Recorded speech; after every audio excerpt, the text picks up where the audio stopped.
வணக்கம் குழந்தைகளே, வாங்க இன்னைக்கு பாட்டி உங்களுக்கு நரியும் காகமும் கதை சொல்ல போறாங்க. எல்லாரும் ஓடி அந்த உட்காருங்க, வாங்க வாங்க.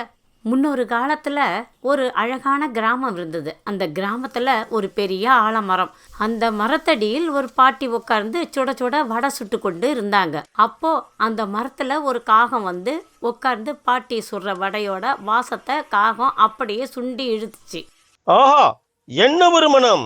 இந்த வடையை இன்று எப்படியாவது சாப்பிட்டே ஆக வேண்டும். பாட்டி வேற பக்கம் திரும்பிய நேரத்துல காகம் டக்குன்னு கீழே பறந்து வந்து ஒரு வடையை தூக்கிக்கிட்டு மரத்தோட உச்சத்துக்கே போயிடுச்சு.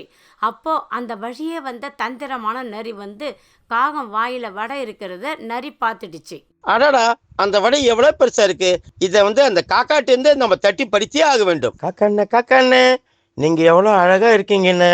உங்க ரெக்கையெல்லாம் சூரிய வெளிச்சமா பல பல பல பலன்னு மின்னுதுன்னு தெரியுமாண்ணே?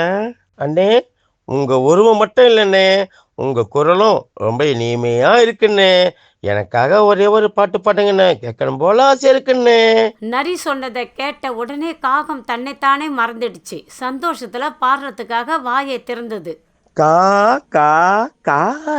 அவ்வளவுதான். காகம் வாயை திறந்த உடனே வடை கீழே விழுந்துடுச்சு. நரி டக்குன்னு அந்த வடையை தூக்கிக்கிட்டு ஓடியே போயிடுச்சு. பாவம் காகம் ஏமாந்து போய் அப்படியே மரத்துல உட்கார்ந்துருந்தது. அதனால குழந்தைகளே, தேவையில்லாத புகழ்ச்சிக்கு என்னைக்குமே மயங்கக்கூடாது. குழந்தைகளே, இந்த கதையிலேருந்து என்ன தெரியுது? எப்பொழுதுமே நம்மளுடைய புகழ்ச்சியை ஒருத்தவங்க புகழறாங்கன்னு சொல்லும் போது அதை கண்டு மயங்கக்கூடாது. அதுக்காக நம்ம அடிமையாகவும் ஆகக்கூடாது. நம்ம எப்பொழுதுமே எச்சரிக்கையாக இருக்க வேண்டும். என்ன குழந்தைகளே, புரிஞ்சுதா? உங்களை பாட்டி அடுத்த கதையில சந்திக்கிறோமா?